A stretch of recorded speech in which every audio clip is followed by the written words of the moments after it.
Hi வணக்கம். இந்த வீடியோவை ஸ்பான்சர் பண்ணுறவங்க genreviews.online சொல்லிட்டு இந்த வெப்சைட்டில் என்ன இருக்குன்னா ப்ராடக்ட்ஸை பற்றின ரிவ்யூஸ் இருக்கும். இதை நீங்களும் பாருங்கள், உங்கள் ஃப்ரெண்ட்ஸ்களுக்கும் ஷேர் பண்ணுங்கள். இந்த சேனலுக்கு நீங்கள் சப்போர்ட் பண்ணணும்னு நினச்சிங்கன்னா சப்ஸ்கிரைப் பண்ணுங்கள், பக்கத்தில் இருக்கிற பெல் பட்டனை கிளிக் பண்ணுங்கள். இப்போ நம்ம கதைக்குள்ளே போகலாம். ராஜாவும் இளவரசனும்.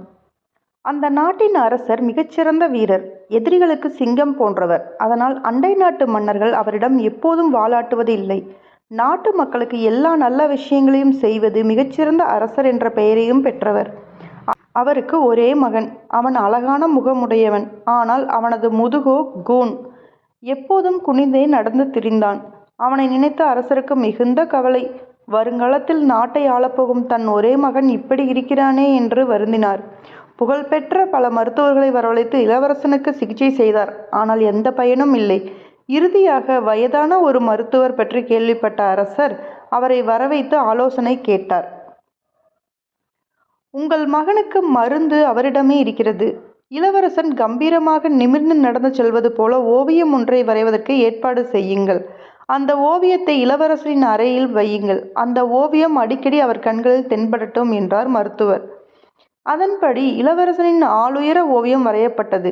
அதை பார்த்தபடியே வளர்ந்தான் இளவரசன். சில ஆண்டுகளில் அவனது கூன் முதுகு கொஞ்சம் கொஞ்சமாக சரியானது. மிக நன்றாக நிமிர்ந்து நடக்க ஆரம்பித்தான். மன்னருக்கு மகிழ்ச்சி. அந்த மருத்துவரை அழைத்து பொற்காசுகளை அள்ளி கொடுத்தார். மன்னா, முன்பே சொன்னது போல உங்கள் மகனுக்கான மருந்து அவரிடமே இருந்தது. நான் எதுவும் செய்யவில்லை. ஓவியத்தை தினமும் பார்த்த இளவரசன் அதில் உள்ளபடியே தானும் மாறிவிட முடியும் என்ற எண்ணத்தை ஆழ்மனதில் வளர்த்து கொண்டார். அந்த நம்பிக்கைதான் அவரை நிமிர்த்தியது என்றார் மருத்துவர்.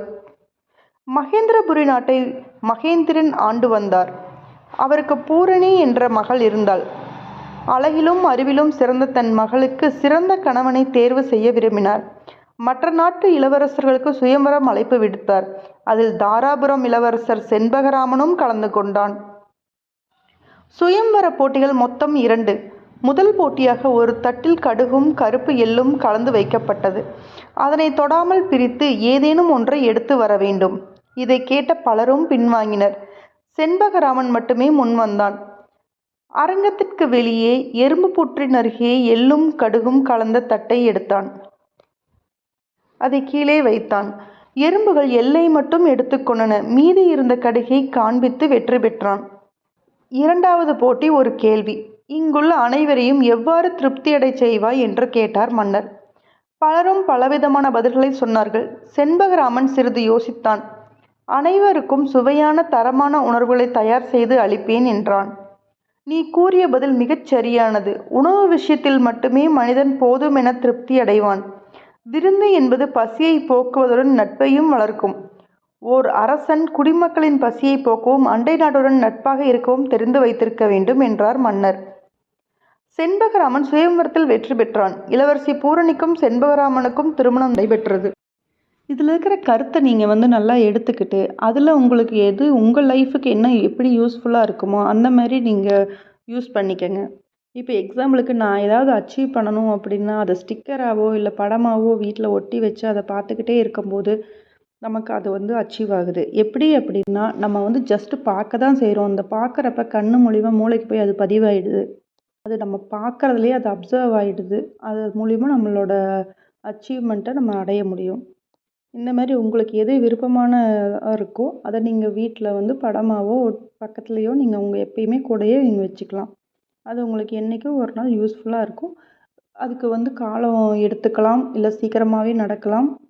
ஆனால் கண்டிப்பாக ஒரு நாள் நடக்கும். எல்லோரும் ட்ரை பண்ணி பாருங்கள். இது ஒரு கருத்துள்ள இன்ஃபர்மேஷனாக உங்களுக்கு இருந்திருக்கும்னு நினைக்கிறேன். பல பேத்துக்கு தெரிஞ்சிருக்கலாம், சில பேர் தெரியாமல் இருக்கிறவங்களுக்கு யூஸ்ஃபுல்லாக இருக்கும். உங்களுக்கு பிடிச்சிருந்தால் லைக் பண்ணுங்கள், ஷேர் பண்ணுங்கள். எனக்கு சப்போர்ட் பண்ணணும், இந்த சேனலுக்கு சப்போர்ட் பண்ணுறவங்க சப்ஸ்கிரைப் பண்ணுங்கள். இன்னும் நிறைய புது கதைகளோடையும் கருத்துக்களோடையும் உங்களை நான் சந்திக்கிறேன். தேங்க்யூ.